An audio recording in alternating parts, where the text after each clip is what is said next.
Hello and welcome to Miraculous Ladybug fanfiction and audiofic. This is a new 10-part series called I'll Remember You Tomorrow. Written by me, narrated by me, Dawn, and I hope you really enjoy it. Make sure you like, share and subscribe so you don't miss out on other audiofics that are coming your way. Enjoy! Part 2. The Girl in Red and the Cat in Black. Marinette woke with the taste of ink in her mouth. Not literally, there was no pen between her teeth, no smudged thumbprint on her lips, but the sensation lingered anyway, like she spent the night chewing on words she couldn't quite swallow. She lay still beneath the duvet and listened to the bakery breathe below her, the soft thud of a tray, her father's footsteps, the faint metallic clink of the oven door. The world sounded normal. Her mind took longer to follow. She opened her eyes and found colour waiting for her again. Sticky notes, the same constellation around the mirror, the same bright edges holding her life in place. Part 1 of her new mornings. Look, read, accept. Read the diary first. You are safe.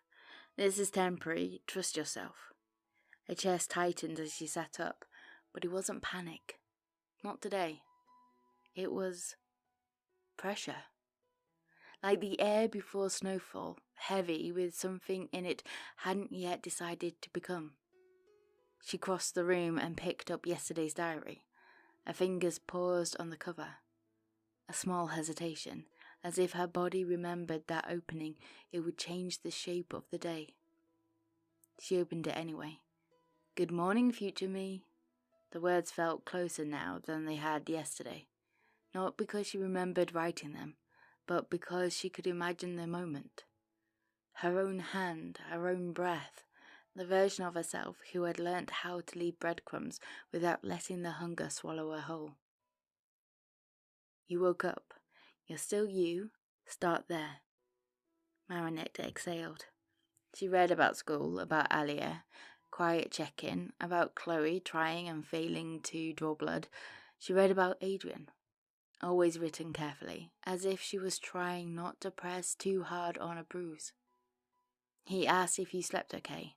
He looked relieved. Don't be alarmed, just notice it. Marinette's eyes lingered. Relieved.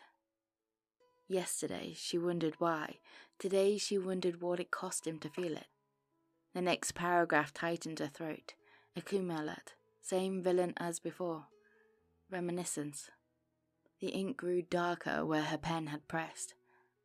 It's worse today. Not violent, just closer.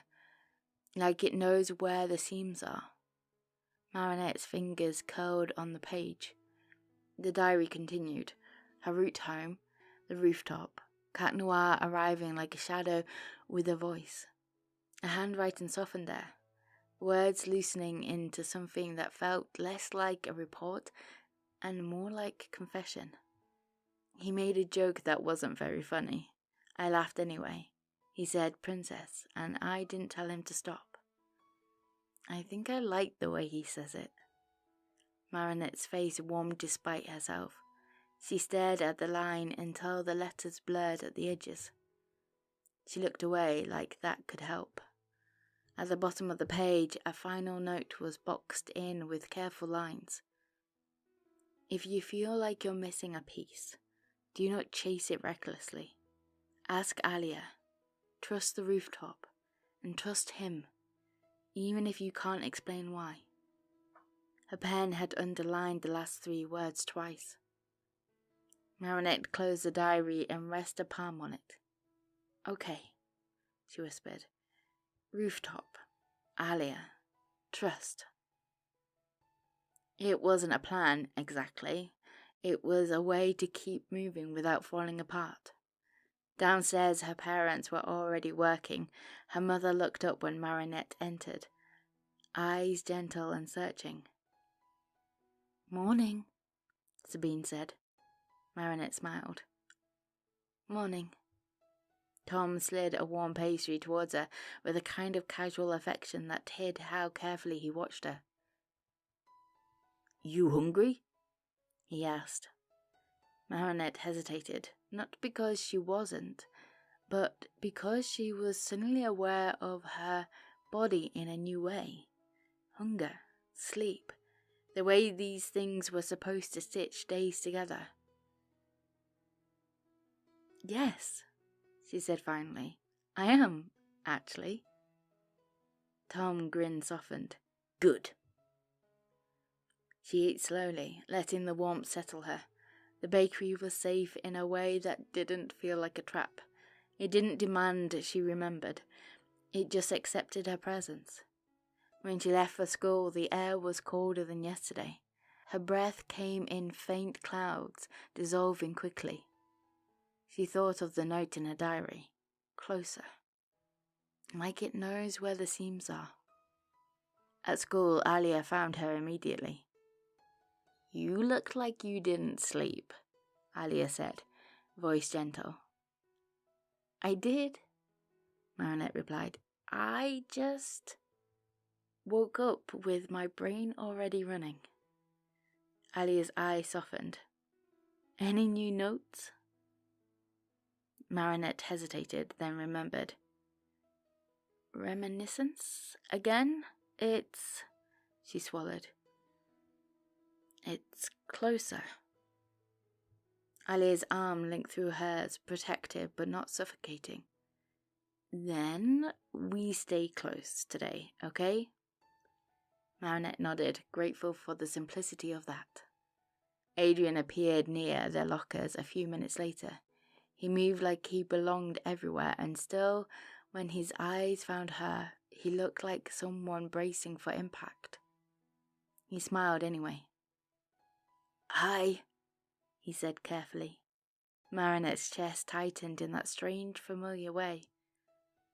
Hi, she replied. A beat of silence. Did you sleep okay? He asked. There it was again, the question ordinary enough to be meaningless to anyone else, but to her it felt like a hand hovering near something fragile. Yes, she said slowly. Why? Adrian's eyes flickered, something unreadable passing through them before he forced another small smile. No reason, he said, just checking in. Marinette studied him. He looked tired in a way his perfect hair and polished uniform couldn't hide, like the exhaustion lived under his skin. You don't have to, she said softly. Adrian blinked. Have to what? Pretend everything's normal, she said. I mean, you can, if you want, but you don't have to for me. His throat bobbed as he swallowed. For a moment, his gaze dropped to the floor between them, as if he couldn't bear to look directly at her and feel whatever it was that kept pulling him under. Then he looked up again. Okay, he said quietly. Marinette didn't know what that meant, but it felt like something real. The rest of the morning passed in fragments. Lessons, notes, Alia's jokes meant to keep the edges soft. Marinette let herself laugh when she could. She let herself breathe when she remembered. But there was a tension in the air, like the city itself had learned a new way to hold its breath. The Akuma alert hit just after lunch. Phones buzzed, teachers shouted, students surged towards exits and shelters with precise panic. Marinette's body moved before her mind could catch up, guiding people behind pillars, pulling Alia out of the open, scanning rooftops. The sky shimmered. Reminiscence. It didn't roar. It didn't explode. It simply arrived, and the world tilted with it. A wave spread outwards, a subtle distortion that made straight lines bend. People stumbled as if the ground had moved. Marinette pressed her fingers to her temple as something brushed against her thoughts. Not forceful, insistent, like fingertips tracing cracks in glass. She swallowed and angered herself, Alia's sleeve in her hand, the cold stone beneath her palm, her own breath. Then the wave hit harder. Memory. Not images. Feelings. Wind, height, motion, a red thread snapping out from her hand with perfect aim. The taste of adrenaline, sweet and sharp. Marinette gasped, knees buckling. A hand caught her elbow before she hit the ground.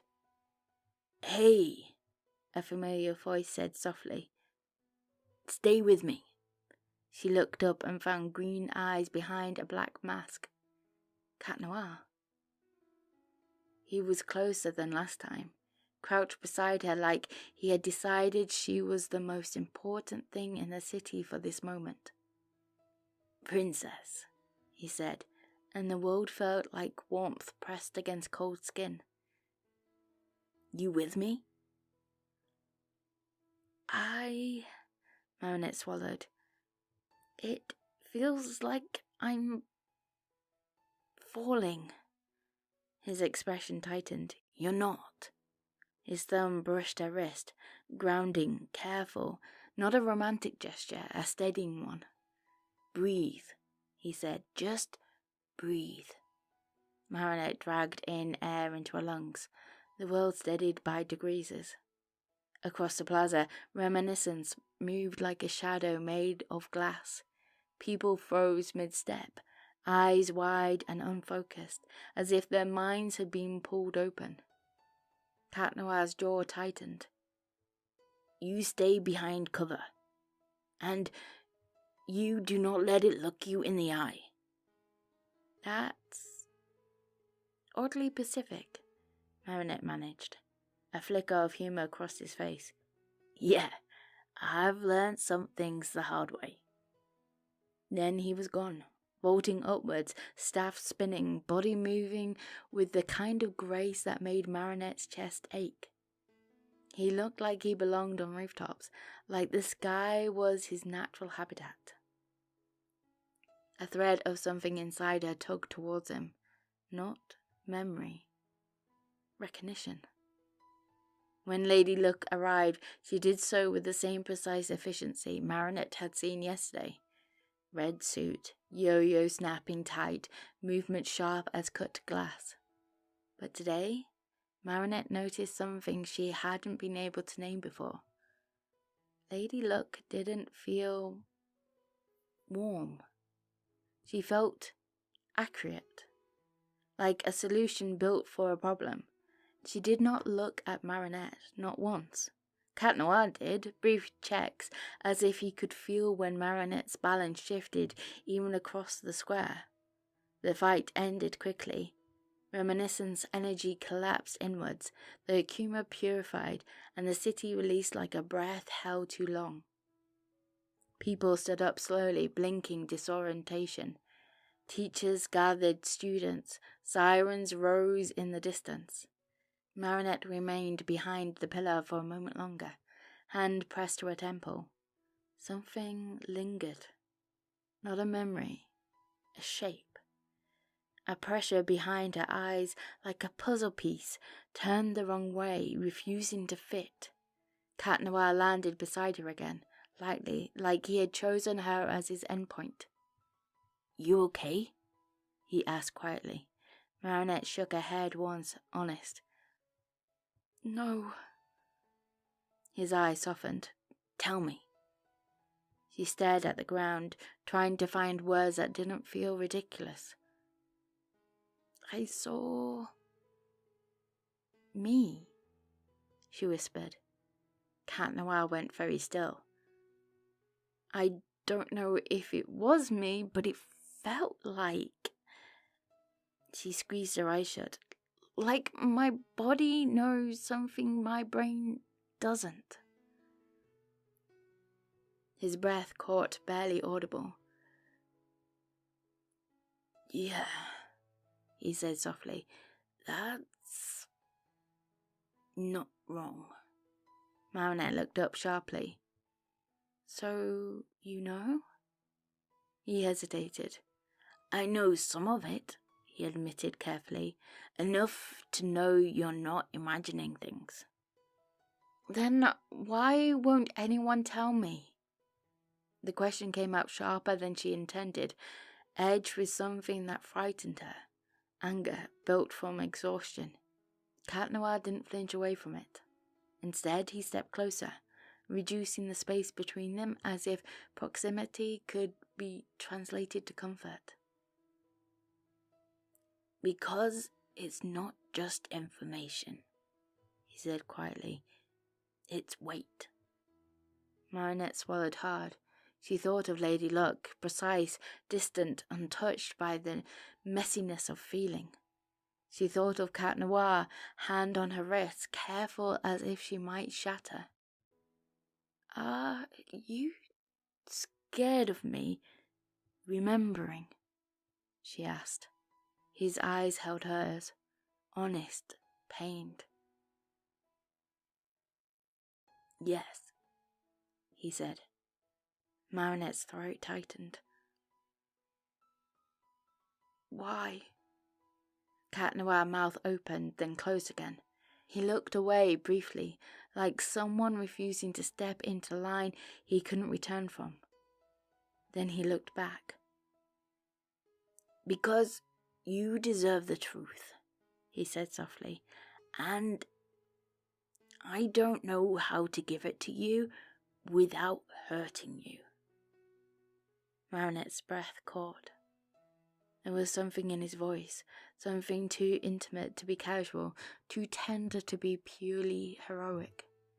Before she could respond, Lady Luck landed a few spaces away.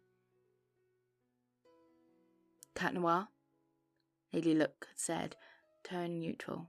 He straightened slightly. Lady Luck? Lady Luck's gaze flickered towards Marinette for a fraction of a second. Barely a glance, and then away again, as if Marinette was a variable she did not want to acknowledge. We're done here, Lady Luck said. Cat Noir's jaw tightened. She's not okay. Lady Luck's expression did not change. She is stable. Marinette bristled at the word. Stable. As if she was a structure to be inspected. Cat Noir took a breath, then let it out through his nose, controlled. Fine, but I am walking her home. Lady Luck paused, then nodded once. Do what you want. She left in a flash of red, clean and efficient, disappearing into the skyline like a solution that didn't require feelings. Marinette watched her go, unsettled by how little emotion imprint she had left behind. Cat Noir turned back to Marinette, gaze softer. Come on, he said gently. Rooftop first? Marinette blinked. Rooftop? He smiled faintly. Yeah. Trust the rooftop. Remember? The words struck her, because she had written them, and now he was saying them like he'd read her mind. Or like he read her diary. Her heart stuttered. You know what I write? She whispered. Cat Noir's smile faltered. I know some of it. Marinette's chest tightened. How? He hesitated, then offered her his hand. Step by step, he said softly. Not here. She should have refused. She should have demanded answers.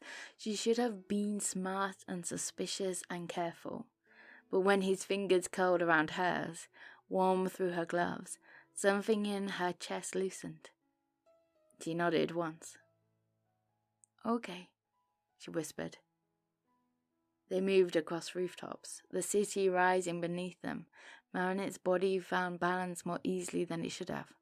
Each leap felt less like fear and more like muscle memory. Cat Noir stayed close, never grabbing unless she wavered, never letting her fall far enough to learn the lesson the hard way. When they reached her rooftop, the wind greeted them like an old friend. Paris spread out beneath them in pale winter light, the horizon softened by haze. Marinette stood still for a moment and listened to her own breathing. Cat Noir watched her with that quiet attentiveness that made her feel seen in a way that was almost painful. "I don't remember you," she said suddenly. He flinched. "I know.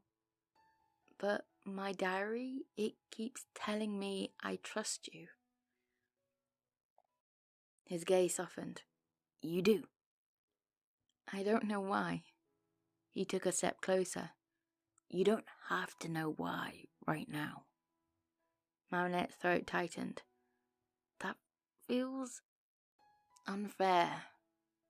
"It is," Cat Noir agreed quietly. She hugged her arms around herself, not for warmth but for grounding. "Do you hate doing this?" she asked softly. "Coming back when I don't remember?" Cat Noir's eyes widened. "No." "Do you resent me?" "Never." His voice broke slightly on the word. Marinette stared at him. He looked tired in a way that didn't belong to a boy who joked on rooftops, like the humor was a lantern he kept lit to stop the dark from swallowing him. "Then why do you look sad when you smile at me?" she whispered. His breath caught. For a moment he didn't answer. Then carefully, "Because I'm happy you're here." "And sad?" His smile turned small and helpless. "Because I know you won't be tomorrow. Not like this." The words hit her like cold water. Marinette swallowed hard. "What does like this mean?" Cat Noir looked at her like he was holding himself back from saying everything. "It means you," he whispered, "present, looking at me, choosing to trust me without knowing why." She stepped closer without realizing she decided to. "And do I ever not choose to trust you?" she asked. A flicker of something raw crossed his expression. "No," he said softly. "You always try." Always. The word made her dizzy. Marinette lifted her hand, then stopped, uncertain. Cat Noir noticed. He stayed still, letting her set the distance. She reached out and touched the edge of his mask lightly, fingertips grazing the black material. He froze. "I won't take it off," she whispered. "I'm not asking for that." Relief flashed across his face so quickly it hurt to see. "But I need you to stop disappearing without saying goodbye," she added. His voice softened. "I won't." Marinette's throat tightened around a sudden ache. "Tomorrow?" she whispered. Cat Noir's held hers. "Tomorrow," he echoed. For a moment neither of them moved. The city hummed below them, indifferent and alive. Then Cat Noir's mouth curved into a fainter smile, fragile, like a promise held too carefully. "I'll come back," he said. "Even if you don't remember, I'll still come back." Marinette's eyes burned. "Why?" she whispered, because she needed to hear the answer, even if she didn't understand it yet. Cat Noir stepped closer, close enough that his breath warmed the air between them. "Because it's you," he said quietly.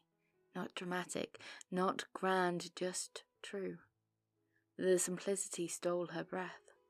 Cat Noir's gloved hand lifted, hovered near her cheek as if asking permission without words. When she didn't move away, he brushed his knuckles lightly against her skin. A gentle touch. A careful one. Marinette closed her eyes for a heartbeat, letting the contact anchor her. When she opened them again, Cat Noir had stepped back, giving her space again like he was afraid to take too much. "Go home," he said softly. Eat something. Sleep. Marinette swallowed. If I sleep, I'll forget. His expression tightened. I know. Marinette looked at him, heart aching. I'm scared, she admitted. He nodded once, solemn. Me too. Marinette turned towards the skylight, then paused and looked back at him. Will you be okay? She asked softly. Cat Noir's smile flickered. I will be. It sounded like a lie he practiced. Marinette didn't call him out.